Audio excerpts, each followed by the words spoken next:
Hey, everybody. So if you have been hanging out with us for the last couple seasons of the podcast, you probably remember us mentioning Flaututi in our past episodes. Our friend Molly Sharp, who incidentally was also a guest in season 1, started Flaututi to share her awesome duet arrangements of standard viola rep, which are great for teaching, and it has now grown into a wide-ranging catalog of one-of-a-kind resources for violists and beyond. Steph, do you remember when we played one of the duets from a holiday bundle together? Yes, it's one of my most cherished holiday memories. Aww. But actually, one of my favorites is something that all string instrumentalists would love. It's called Making Double Stops Ring, a guided exploration of just intonation. And Molly actually shared the viola version with us last year, and I am not exaggerating when I say that it completely changed the way I think about intonation. No one has ever explained it to me like this before. I think that we all realize on some level that a B in all situations is not the same, but why? Yeah. Have you ever had that classic argument in a string quartet setting when you're trying to tune a chord and maybe we're playing that B and we're being told, no, it needs to go lower. No, it needs to go higher. It needs to go here. Wouldn't it be amazing to save all those hours for our string quartet students with no debate? We just know where it's supposed to go. Everyone agrees because there's only one way. Right. You can just gift them copies of this book. Yeah, exactly. Nothing personal. Just here's a book about intonation. Well, Molly has made it easy for all of us to play in tune. So whether you play viola, violin, cello, or bass, there's a version for you. You can find this pragmatic book, viola duet arrangements of classic viola repertoire, and so much more at VLATUTTI.com under Marketplace, or look in this episode's show notes.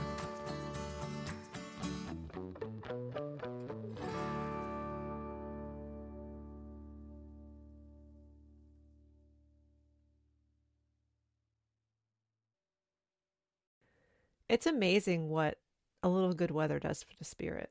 Yeah, it's like therapy, for sure. Maybe it's all that vitamin D that we know that we're going to be getting. I know. I feel like vitamin D from sunlight is an essential part of life. Oh, it is. Do you take vitamin D supplements? Yeah. I do not. I'm like a purist. I only want my vitamin D from the sun. My doctor told me that I needed to, so... I was low the last time I got checked. You know what you got to do? You got to be like me. Like whenever it's sunny and warm enough, you just sit outside with no protection on your skin and sit outside in the sun. So now we've pitted doctors against doctors because, the doctor that prescribed me vitamin D would say, yes, go do that thing. And my dermatologist would be like, under no circumstances are you going to do that thing. Yes. So they need to fight it out and tell us who's right. Welcome to the Viola-centric podcast. We are two curious violists exploring the art of connection through conversations with each other and our friends. I'm Stephanie Knutson. And I'm Liz O'Hara Starr, and we're both professional freelance musicians living in the DC metro area. This is our first episode we're recording after our live stream, and we just had so much fun. Yeah. Just the energy of collaborating in that way was so exciting. Yeah. And I just remember we were elated. Everybody just had, I still get happy thinking about it. So grateful for that partnership we had with Greg and with Stella and Dave. And so excited for what possibilities are held in the future for that. Yes. Got some things to look forward to. Oh, you know what I want to tell you about? You're going to get a kick out of this. So I just learned from my dear friend Shona. Hi, Shona. Oh, Shona. Is Shona a loyal listener? Shona is a loyal listener. Oh. Yep. She's like spreading the horn love on the other side, you know? That's so nice. Yes, we love you, Shona.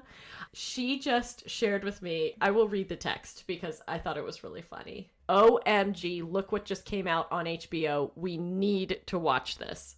It is called Persona, the dark truth behind personality tests. Oh, I saw that. And I instantly thought of you. I was like, oh, my girl Liz loves her a personality test. I wonder what this is going to say about her. I'm terrified. Okay, so then the underlying description is, are you an ENFJ, an INTP? It might mean more than you think. I'm neither of those, for the record. I'm still not quite sure what I am. I have to actually take one. I'm going to send you the link again. Okay. I want you to take it. I have my theory about what you are. Okay. Well, that'll be interesting to see if you're right. These personality tests are ubiquitous now. They're all over the place. I mean, there's all kinds of interesting ones. I think it's important to take everything with a grain of salt when you're thinking of these kinds of things. So I'm really interested to see what the perspective of this movie is. I have to take said personality test first, though. Yeah, we got to see what it says. Yeah. I know. If I'm right, then our personality types, generally speaking, are really great matches for the kind of thing that we're doing together. Oh, well, good. That's good to know. Exactly. As if we didn't already know that. It's good that we don't have to, pack it all up. I was telling Aaron about our idea to have, a giant sea of violas playing music together. Mm-hmm. And he was smiling the whole time. So my husband Aaron plays tuba, not professionally, but he did go to music school for tuba. Sidebar, by the way, I love knowing that so much, and also knowing that you used to play the tuba too. I did. That's how we met. I love it so much. I can't love it more. We met in marching band in college. Oh, it's so cute. But anyway, so in the tuba world, there used to be this thing, I think there still is, maybe not during pandemic, called Tuba Christmas. And it happens at multiple locations around the United States, maybe even the world. And tuba and euphonium players get together around Christmas time and they play Christmas carols all together in a big group. Amazing. One of them happens over at the Kennedy Center here in Washington, D.C. And I remember going to this, and it was just such a joyful, you get a group of tuba players together and they're just the nicest group of people. All the stereotypes are right. They're just laid back, fun. Oh, yeah. And just to have such a big group. Oh, yeah. It's the kind of thing that you can't even really hear the melody sometimes because it's just such a low level of vibration. You know what I mean? It's so low. Yes, I know exactly what you mean. But it's so joyful. And anyway, so I told him that we were thinking of doing the same thing for viola, and he just smiled because I think he knows what a joyful thing that was for him. And I love that idea for us. Yes. And for our community. Oh, I love it too. This idea of a viola choir doing some sort of performance once a year, coming together. We're going to start with this littlest seed. It's continuing that mission of connecting us together in some way that's authentic and fun and supportive, and it just will be so cool if we can do that. I think it's also good to reference that we have had some interest in trying to find other ways to connect our listeners with other listeners, our viewers and followers with other viewers and followers. So we're trying to come up with some ideas for how we might be able to do that without relying heavily on social media, which is hard, right? The short answer is to form a Facebook group, but we're a little reticent to do it because it just promotes more engagement through social media. I don't know. Are we curious to see if listeners have any feedback for us about what we might be able to do to connect ourselves a little better? Sure. So that you all can interact with each other as well as with us. Yeah. I think that would be kind of cool. Yeah, definitely. So if you have any ideas on that, you guys are a smart bunch of people. Yeah. And I think somewhere in all of us and all of our listeners, we can figure out a good solution to this. Totally. I think so too. And I think one of the ways we're starting to think about this is by cultivating the email list. Mm-hmm. And you can sign up for it very easily on our website at violacentric.com. And we haven't, for those of you who've signed up, we're so excited that you have. Thank you for doing so. We're actually going to gear up to get ready to put our first newsletter out in the next couple of weeks. And beyond that, we'll also use the email list just to let you know when we have new content available for you to check out and other ways for you to interact with us. But I think that could be a good start. And you can go to our website as well. And under the contact page, there's just a form that you can fill out. You can just say your name, send us an email. We really, really love hearing from everybody. Mm-hmm. It's been really fun. A listener messaged me after listening to the last episode, and she was referencing the laundry. The same listener messaged me too. I love it so much. So also, I'm going to put this clarification out there, everybody, because my husband would like everyone to know. Yes. Matt washes the towels and sheets, and he says that the towels are washed every 2 weeks. Okay. Thank you for the update, Matt. For calling me out. I don't wash the towels in our household, nor do I wash the sheets. I would prefer not to share how long it takes us to wash our sheets. Well, an update, my sheets are actually in the wash right now. Nice. I just want to talk a little bit about our guest who's going to be joining us on this episode. Molly Sharp, who is the principal violist of the Richmond Symphony and a good friend of mine and a new friend of Stephanie's. Yes. And I could not be more excited to have Molly on the podcast. She's just a really special person, and she is all about collaboration with other violists. She's been working to build a community like this for a while, which we will talk about in detail with her. And she also has a lot to say about authenticity in and out of our work environment. It's going to be really exciting to chat with her. Yeah, I'm excited just from what we've talked about so far and some of the materials that we got to preview before talking with her, which I'm sure that we'll talk about. Yeah. But yeah, I think our listeners are really going to love this. I think so too. Yeah. So we hope you enjoy this conversation. And as always, stay in touch with us. And we really look forward to connecting with you.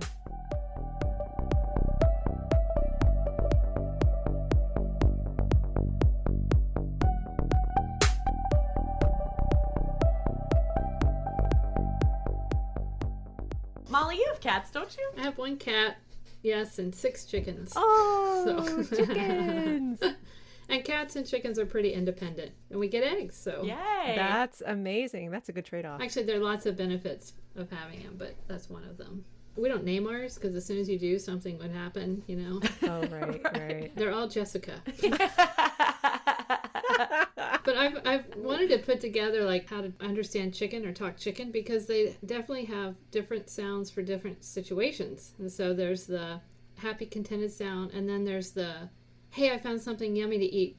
Come on over, y'all. Aww. It's very different. And then they have their, if one of them's laying in the nest and another wants to get in, it's like, get in my way. I mean, they definitely have a language. So I've often wanted to just record them and then put it together so people can understand chicken. I love that. Yeah.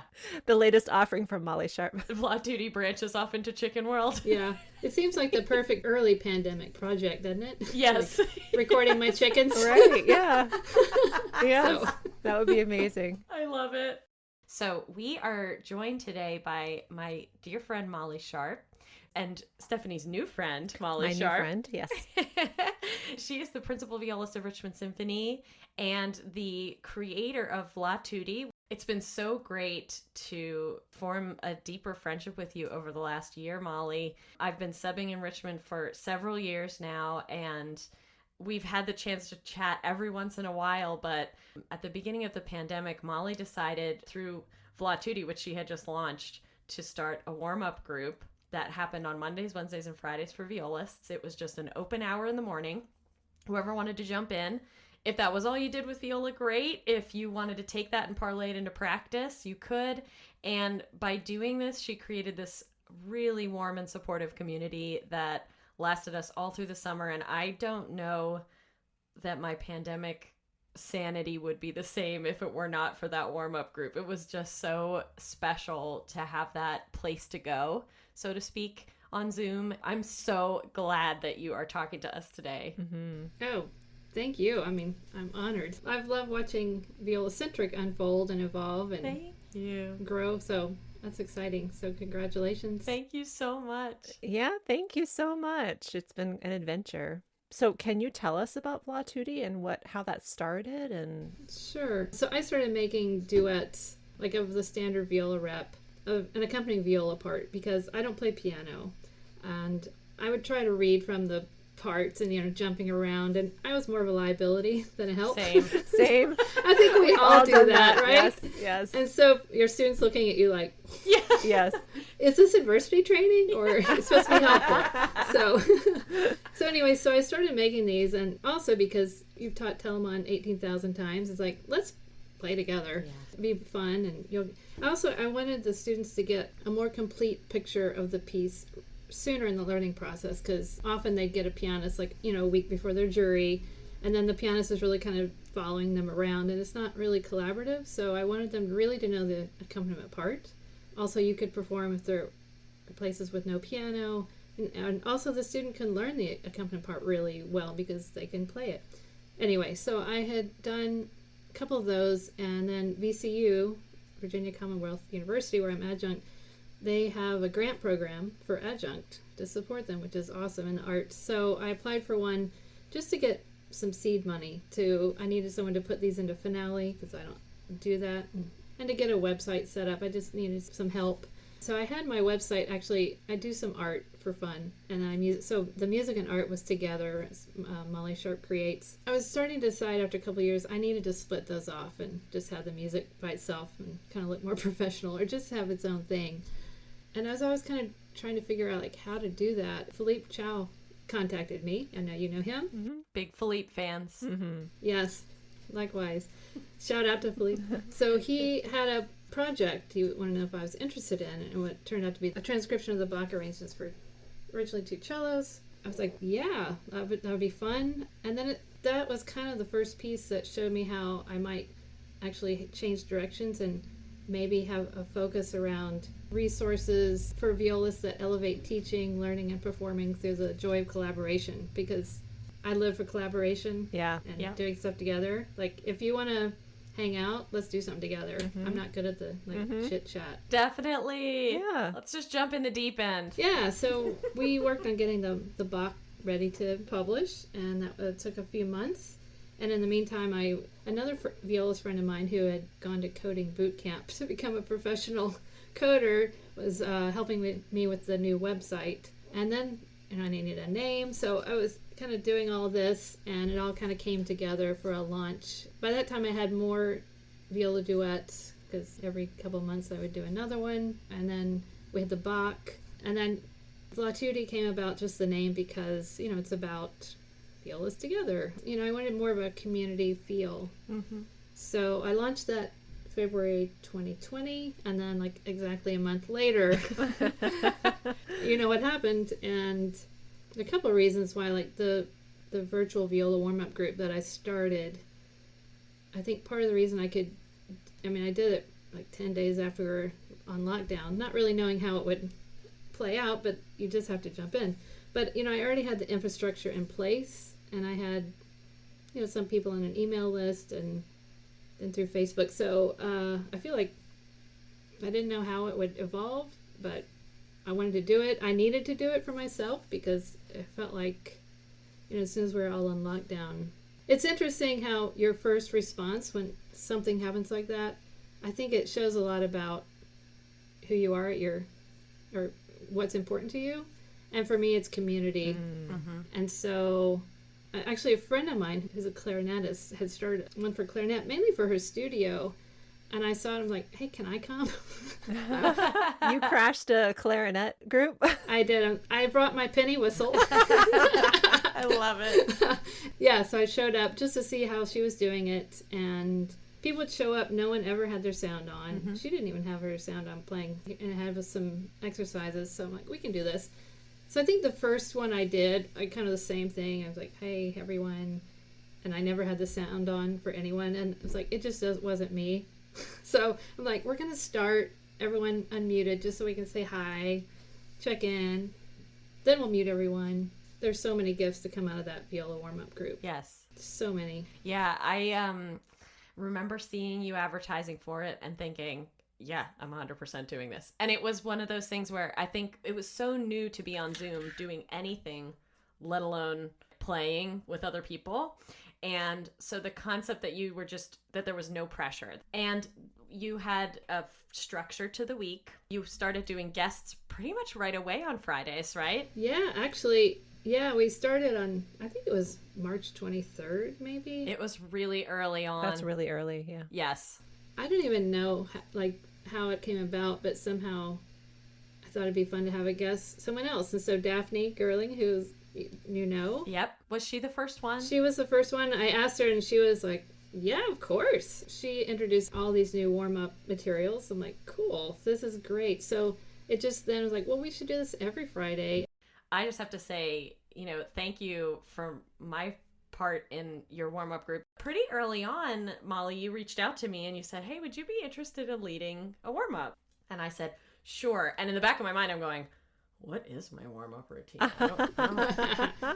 And like Daphne set the bar high because she had these materials that she's like, I go to this sheet, those Enrico Polo double stop exercises. Oh yeah, those are awesome. Oh, I love them. Me too. They're so good. I use them all the time now. I knew that for me, it was already an exploration and mindfulness that was a big part of my life, and I wanted to keep building on that. I was trying to work through Don Green's performance success before the pandemic hit.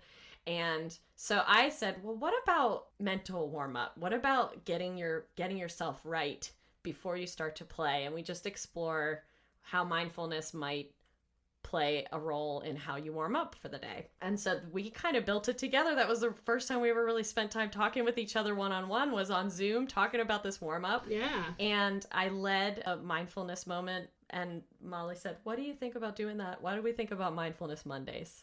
So most Mondays of the pandemic in spring and summer, I would lead Viola warm up in a few minutes of meditation. And it's the first time I ever had the chance to do that. And it's become this really joyful part of my life now, leading those kinds of things and participating in them. And so it was a part of my growth that just came organically from being involved in that group. So it was, that group was just... yeah, very special for all of us, I think. Yeah, I think so. And yeah, it was great to see you kind of lean into and explore that to see what you might do with it. And just, and also when you're learning something yourself, the best way to deepen your practice is to teach it. Right. So, it gave you that chance. And that was one of my favorite things too, is that because I had a Friday guest, we'd have a Zoom call and we'd figure out like, what do you want to do? And kind of find out what they were interested in. And I never would have met all these people. The only bad thing around the Viola warm-up was the reason we were there, but everything else around it has just been an amazing experience. Definitely. When you're building community, someone had told me you can't move faster than the speed of trust. And I really got to kind of live out that process because people had to trust, I guess, that I would be consistent and also create a safe space where, you could just be you. Yeah. And I had to trust that people would show up and also would be open or supportive of what I was doing. And yeah. But one of my favorite moments too was for August we had practice boot camp, but Viola style, which basically we all got there and then we just went and did other things. Yeah, we were just basically had Zoom on for an hour, so we had accountability. Yes. And we had chit chat at the beginning. Yep. We would all say what we were going to work on, and then we'd check in an hour later. Yep. There was a high school student who said, "Oh, I've got to figure out which one teacher at the school to email about having a sample lesson." And we're all like, "One teacher? Wait!" And so of course we had like 5 teachers in this group, and so basically we coached this girl. yeah, she got some free and she coaching. got all this advice. And that's right. I miss everyone. I know. We're coming up on the 1-year anniversary of, and I was like, maybe we should have like a reunion. I don't know, a reunion and just say hello. Absolutely. I don't know. I'm thinking about that. I'm open to ideas. Oh, I got to think about that. That would be so great. Yeah. Mm-hmm. Just that physical stretching warm up. FYI, Molly actually, this is a warm up routine she created.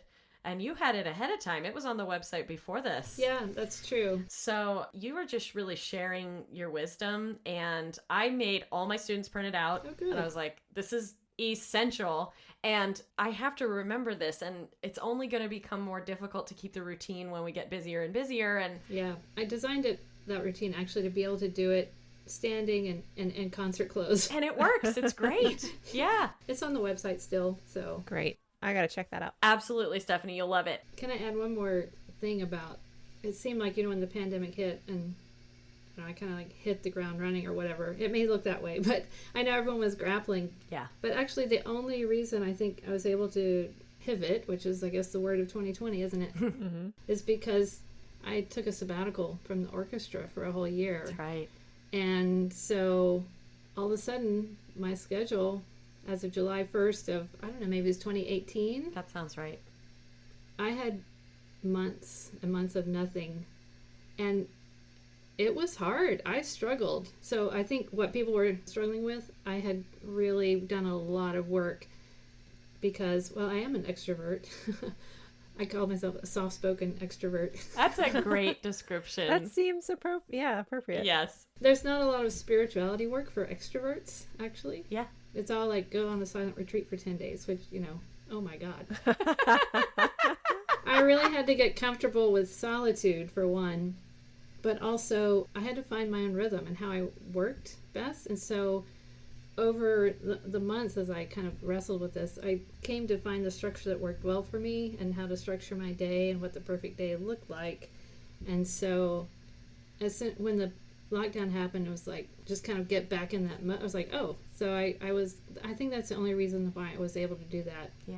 When I did my sabbatical, everyone else was busy. Yeah. Like I had been busy. Yeah. And so I really was, but then the pandemic hit. It's like, anyone you want to talk to, they're available. We're around. That's true. It's so true. That's another silver lining of all of this. I know. I'd contact someone and be like, do you want to Zoom about, they're like, yes. When? Yes, please. I'm like, Tuesday at 1, and they're like, thank God I have something on my schedule on that day. So now I can, it's like, you need at least one dot to plan stuff around. So also, it made me kind of much more confident about contacting people I don't know, because it's pretty low risk, because most people are like, sure, yes. I'm looking for a project too. What do you want to do?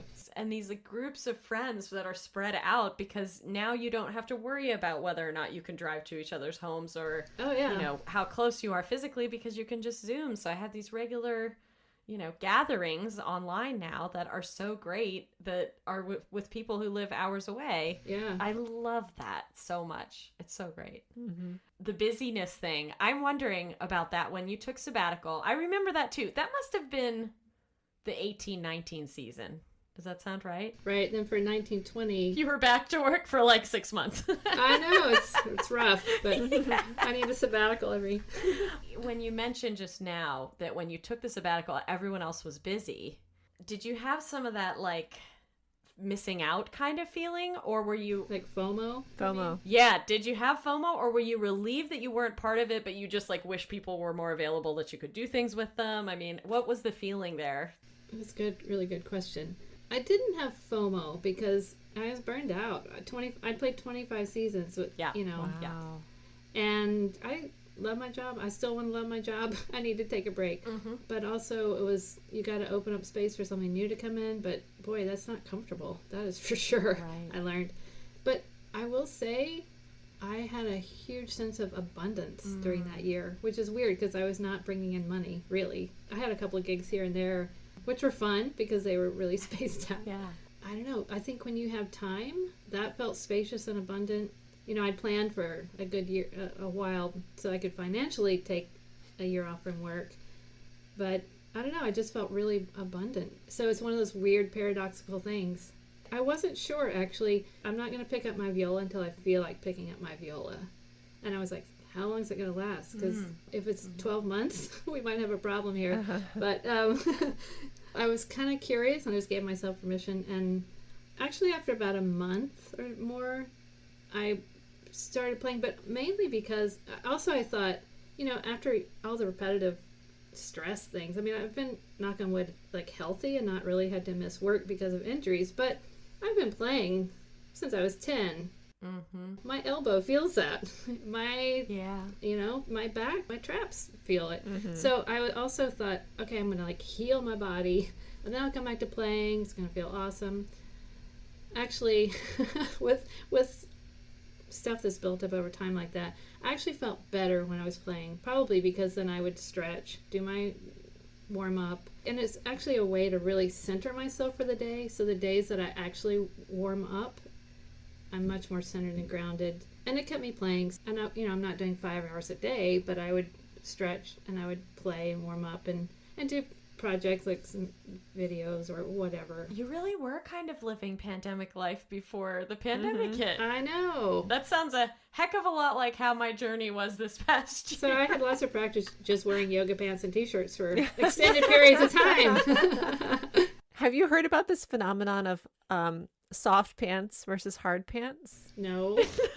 So hashtag hard pants, because everyone's been wearing, athleisure and, soft pants, I'm putting in quotes here, that to get yourself back in the swing of like wearing real clothes. People are having like hard pants day one time a week. Like on Fridays, they'll wear jeans. Oh my Lord. Or something like that. And so, yeah, this is hashtag hard pants going around now. That's funny. Sounds like something I'm not ready to do. Soft pants for life. Soft pants for life. Yeah, why can't we just make it soft pants forever? Right. Just why do hard pants still exist? Yeah, who created these hard pants? The patriarchy. Can we blame it on the patriarchy? Yes. Yes. On International Women's Day? Blame it on the patriarchy. 100% on International Women's Day. Let's blame it on the patriarchy. I'm with it. I want to circle back to what you said about abundance because that's a big one for me too. And I think it's important to reference if I take the financial picture out of it. Yes. Because you're under or unemployed right now. There's a big piece of our lives that doesn't feel like it could possibly be a space to create abundance. But you referenced the fact that you had time was what made you feel this way. And I really feel that too. So much so that I am a little wary about going back, about the return of the pace of life it was. Yeah, and actually, as a freelancer, of course, I think we tend to err on the side of like taking more than we maybe intend to because we don't want to lose the opportunities. But even in your job, Molly, I know you guys work your tails off. How many weeks of work is it? It's a lot of services. 37 or 8? Yeah. It's a lot of work down there. Yeah. I found that I had to do a lot of pruning. Actually, I found out what I learned is that my work life, I have every couple of years I prune like things that I just aren't serving me anymore. Yeah. I mean, I don't take regular students, outside of BCU anymore. It's like if you want some coaching, it's fine, but I want to free up time for doing stuff. You have to prune every so often, otherwise, yes, we need work, but you have to be pretty conscious about it, I think, or you're just overwhelmed and busy and you don't have enough downtime. Yeah. And that makes creating stuff hard. And yeah, I love that too, the whole imagery of pruning, because the whole reason why you prune is to make room for new growth. Yes. And so pruning things that are no longer serving you, it allows for the window to open for new things to come in. Yeah, I can remember kind of the point where I was learning that I didn't have to take every gig that was offered to me. What's that like, Molly? It's a little scary, but yes, I don't know. I just got to the point where it's like, I can't do everything. Yeah. Yep. Actually, I think I remember vividly, Stephanie, a conversation between you and I in the fall of 19. We were working and I remember this. We were having a conversation about this very thing, like struggling over whether or not it's time to let something go, and that fear of, but if I let it go, what if there's nothing else to replace it? And now, of course, I understand more than ever that even if technically there's nothing else to replace it, what replaces it is space. Time. Yeah. Which is, time. Time. I'm a big believer, too, that you have to have balance in your life. You have to have other things outside of playing an orchestra. Orchestra musicians get the rap of being like unhappy people. I mean, there have been studies saying they're unhappy, but you can't expect to get all of your happiness from your orchestra job, or I'm sure any job. So you have to make it how you want it to be at work. But also, for me, I have to always have something on the side. So if I'm taking that Messiah church gig, it doesn't give me the space so I can do something else, whatever that is that feeds me. And also, I mean, as an orchestral musician, people think, oh, you musicians are so creative. Actually, I sometimes feel like an artisan more than an artist, because it's my job I can make this pretty. I didn't create it, but it's my job to make it pretty and to do it the similar way. And so then my artistry or my creativity mostly is outside of my orchestra job, really.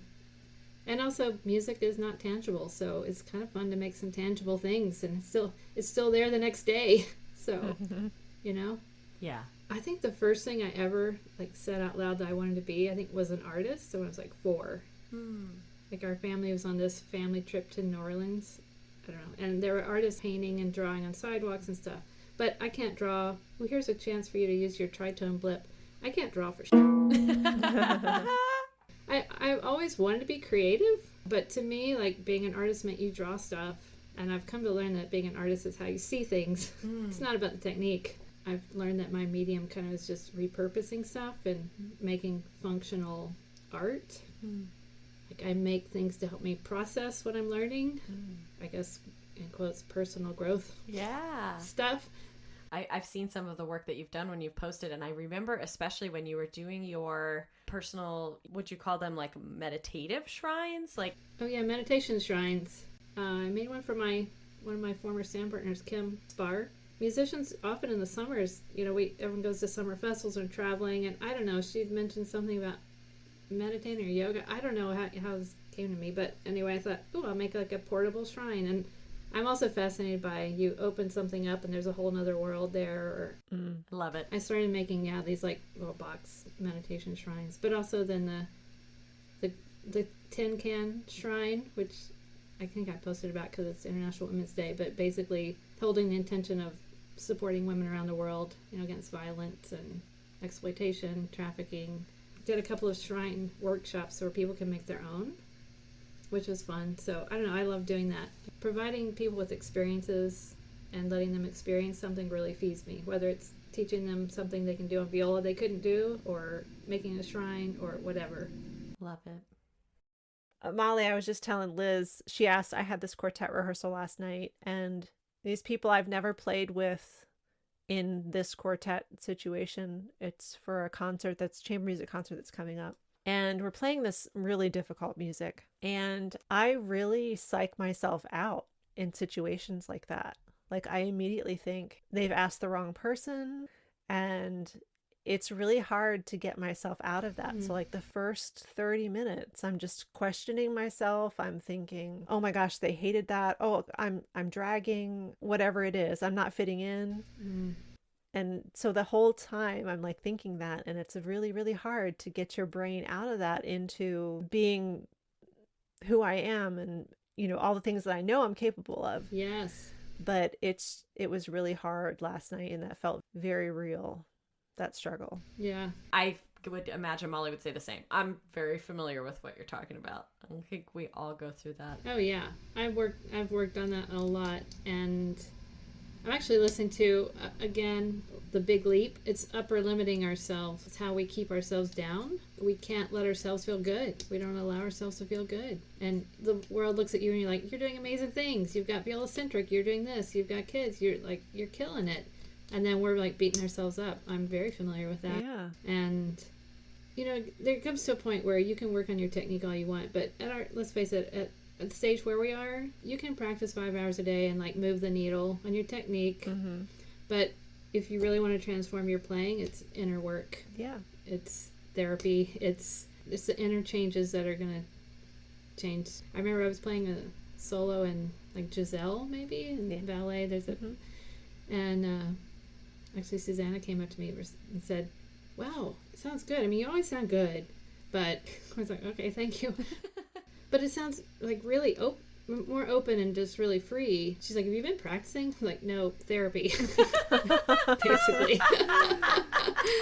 Because it's like, I'm getting in my own way for whatever, various reasons, in which it's our own. We have to kind of untangle each of our stories of why we are doing this to ourselves, or feeling this way, or not able to be who we are when we want to be. I always kind of, if someone comes to me like, oh, I really want to work on, I feel like my shifting just isn't working. It's like, all right, you've been playing for 30 years. You can actually shift quite well. It's my hunch that there's something else going on here.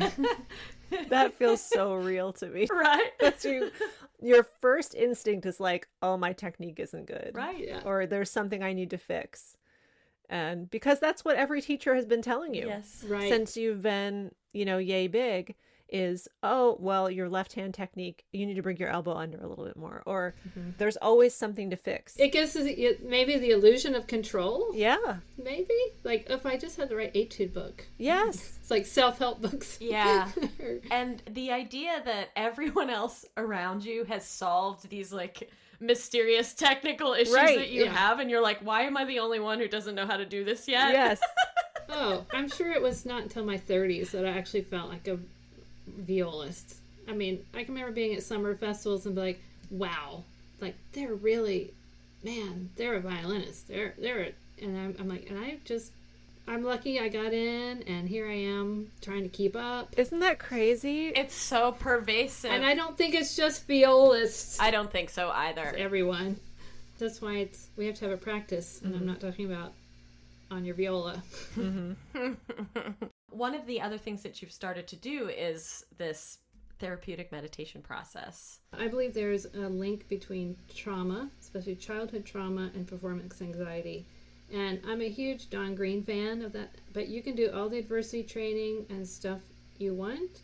But if you have childhood trauma that's either you're not aware of or it hasn't been healed, the Don Green stuff's not going to help you, because when you're under stress, you're having a trauma response. Your brain gets rewired as a child. So if you've had some kind of abuse or a trauma, your brain is not firing in such ways that you're much more into the like the lizard brain part. Yes. So what happens when you're performing, taking on audition, or all of a sudden the conductor asks you to play something?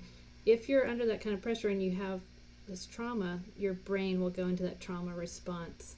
And so if you've ever had a performance and one, you felt like you were out of your body the entire time, maybe you don't even remember the performance, or I've worked on performance anxiety so much and I've performed for 20 years, why do I still have this almost debilitating nerve sometimes? Sometimes I have it, sometimes I don't. You know how like 30 years ago and beyond, like if people had carpal tunnel or tendonitis, like people didn't talk about it. It was kind of shameful, like obviously you're doing something wrong, or kind of taboo, or people are afraid. And now at schools it's like we have yoga for our students, we talk about musician health. I mean, it's becoming more and more thing. And I think trauma is kind of where musician injuries used to be, and I think it's going to be, people are already talking about trauma informed teaching, like in schools K through 12, because it's just a lens how you look at the world. And so in the voice world, they're ahead of us, because if you're having a trauma response, you can't sing. But as instrumentalists, we can get away with a lot.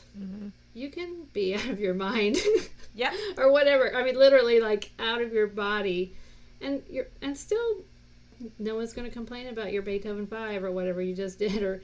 But the problem is that when you're in this trauma response, we're cutting ourselves off from our natural intuition and intelligence, and we just can't access the parts of you need to access to actually emote and play music. When we talk about something like childhood trauma or abuse, I think people will instinctively assume, oh, this is for like if something really horrible happened to me as a kid. But one of the things that stuck with me when you first shared this thought with me was that you were thinking of it even in terms of being a small child and having your first recital experience. Yeah, right. So over the past year, with finding people to be on the warm-up, guests, and I just kind of drop in a trauma thing. And most people actually were like, oh my God, it's so interesting you're saying this, because, so I feel like a lot of people are thinking about it, or it just hasn't, we're kind of in the raising the awareness stages. Someone told me a story of their first recital experience that was just, they're like, no one prepared me for what might have happened in my body. And so it's like, I don't sound like I do at home, and like, what's going on? My knees are shaking, and it's kind of set up, a whole chain of performance anxiety throughout their life. So yeah, it doesn't have to be like you were beaten and as a kid, right? And then we have some maladaptive coping mechanisms that maybe your coping mechanism as a kid was to be the perfect one. And then classical music, does it reward perfectionists and people pleasers? Sure does. You have to have enough perfectionism in classical music so you can get this really high bar and fit in this box, but at what cost? I mean, there's room for perfectionism, but it can also like take over the driver's seat. Yeah, that's part of it. It's like, how do your coping mechanisms as a kid inform how you're navigating through the world? And also, like, as teachers, is our student having a trauma response in front of us? I can remember teaching a lesson and this is a college age student, and I don't even know what we were working on, and maybe I said, like, this is out of tune. I don't even know what I said, or maybe we were working on it and kept working on it, and they were getting more upset. Finally, I started crying, and I could have either thought, well, it's a tough business. You know, you got to be tough to be a musician. So here, do some more Shradiak, and that'll probably help. That'll help. Yes. What? Or ask what just happened, and they said all I could hear was my dad telling me I'm stupid and worthless. Oh, that makes me want to cry. I know. So I'm not a therapist, and I'm not going to give you counseling, but I can say that this is something you can heal. I mean, our mind is like neuroplasticity is the thing. Is like they've learned that your brain at any age you can rewire stuff. Trauma responses can be changed. You know, EMDR, meditation, all that, yoga, becoming embodied is a huge part of trauma healing. Mm-hmm. As teachers, we need to know, even if you feel like I didn't have trauma, I don't need to learn about this. If you teach, actually if you interact with people, it's helpful. It's a helpful lens to have. Yeah, so I mentioned meditation. So one process that I'm becoming certified in is called therapeutic meditation process, and it was developed by Tanya Penny, who's a coach I've worked with.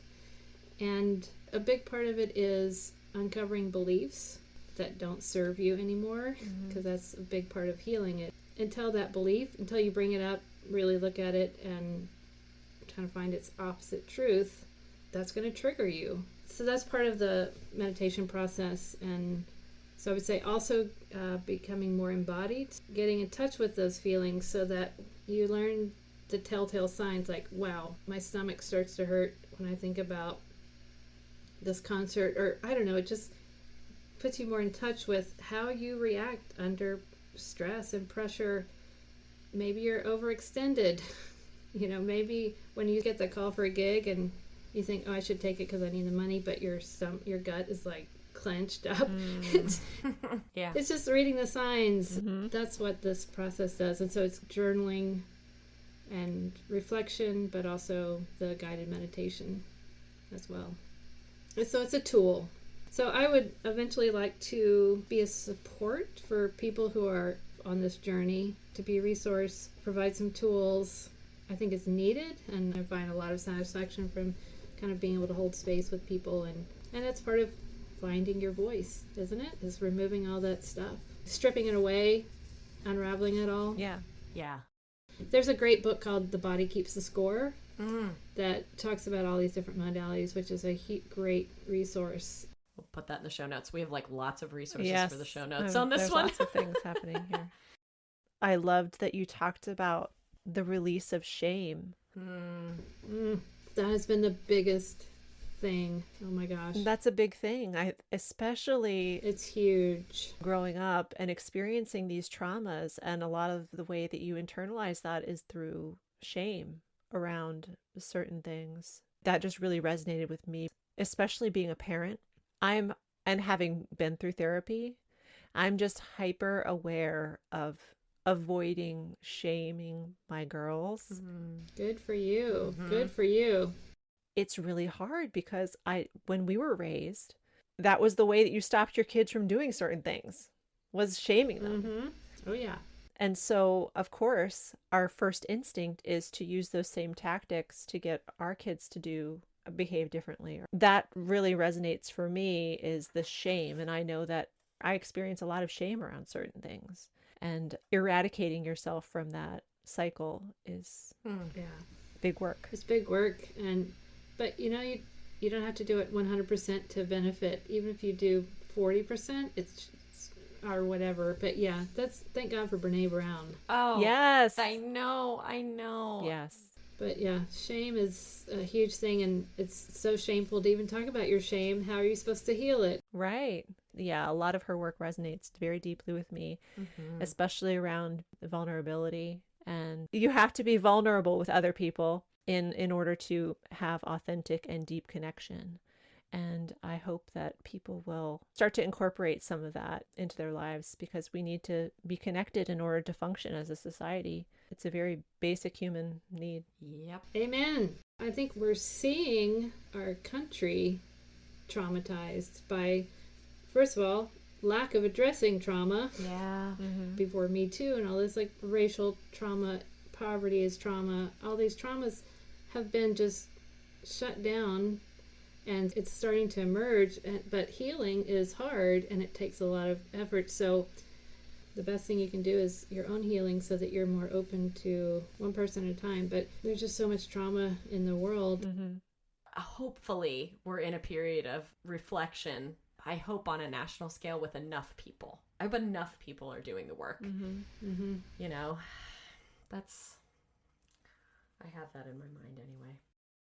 Hey, I wanted to share with you all also. So, you know, Stephen Covey of the 7 Habits of Highly Effective People. Yep. So his 8th habit, which was an entire book, is find your voice and inspire others to find theirs. Oh my gosh. If this could be my life's work, it is a life's work, but it's something to really aspire to. So I think it'll really speak to you all. Yeah. How does it speak to you, Molly? Everyone talks about finding your voice, but really it's uncovering. Your voice is always there. It's uncovering all the things that get in the way, whether it's your beliefs, societal pressures, family stuff. I've been on a journey to find my voice, but also, you know, once you find your voice, it's a constant thing, and you'll do all your life. However, it doesn't mean you're done. When you find your voice, do you have the courage to use it? I mean, that's also something that I think is a struggle too. Like, can you have that difficult conversation? And is your perfectionist getting in the way? Is your people pleaser getting in the way? Like, what's getting in the way of that? You're never done, which I don't know if that's hopeful or not, but I can see how your life is so much richer for doing this process or doing this work, and that it's not always easy, but it's so worth it. Yeah. Yep. Definitely. And we need a guide usually. You know, you don't heal in isolation. I love that too. We heal in community. We heal in community. What you were saying. Yeah. Creating safe space and sanctuary. Sanctuary is it's a very important thing for me too, that we all have some sanctuary where you can go, whether it's your home or sometimes orchestra is your sanctuary. Yeah. Maybe playing an instrument it saved you. It's certainly one of those things, right? I did a vision board many years ago, and what I put on there is I really want to surround myself with yes and people. Like an improv group. Yes, Yeah, exactly. Love it. Like an improv. So that you're surrounding yourself with these people, so when you say, like, I'm thinking of doing such and such, instead of them saying, well, I don't know, are you really qualified for that? Or what? It's like, yeah, and, you know, like supporting, and can push you, like show you something else you hadn't thought of. So I am grateful for all the yes and people in my life, which you are one of them. Yay, thanks. It's amazing how many of us there are, actually, you know, ready to like jump in and actualize ideas. I know. It's just so cool. It's so much fun. Do you know that proverb? If you want to move fast, travel alone. If you want to go far, travel together. Something like that, which I love. I know which one I would pick. Well, I think that speaking as the introvert in the group, it's really challenging. And I think that the first part of the pandemic, I was like, I'm cool with this. You know what I mean?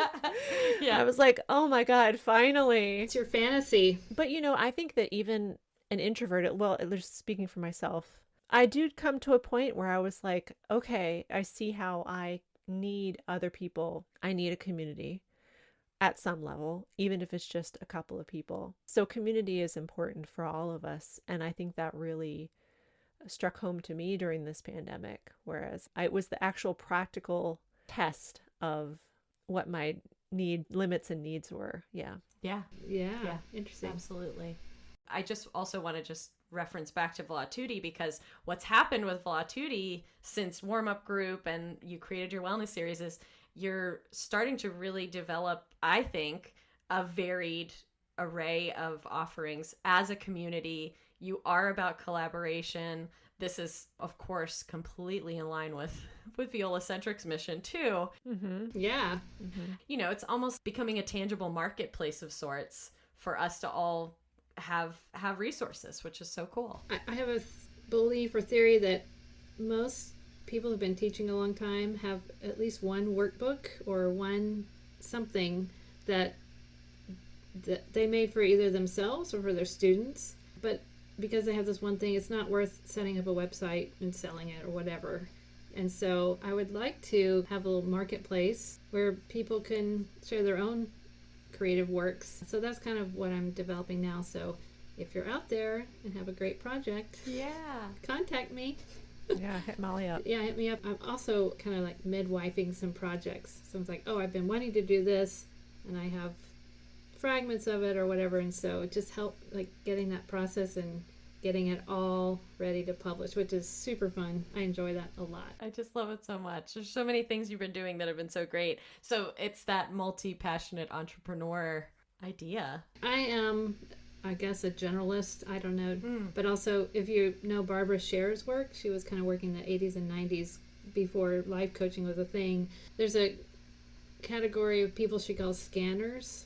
And they're people who they'll do something and they'll get into it and then they'll figure it out and then they'll move on. And that's me. I have my project du jour and then I'm done with that. I've done just so many, and not all in music. And that's amazing. This whole Vlatuti thing has given me a big thing to figure out, which I love. Yes. And also it's like a platform where you can continue to change it up and start a new project underneath its banner, which... Yes, exactly. Oh my gosh, thank you. Use this term scanner and I'm going, that sounds kind of familiar.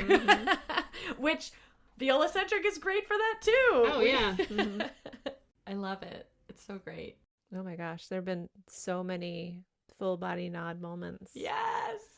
Going on today with you, Molly. It's been amazing. I'm so grateful for you for so many reasons and so glad you joined us today. I've loved this time together. Yeah, me too. Thank you.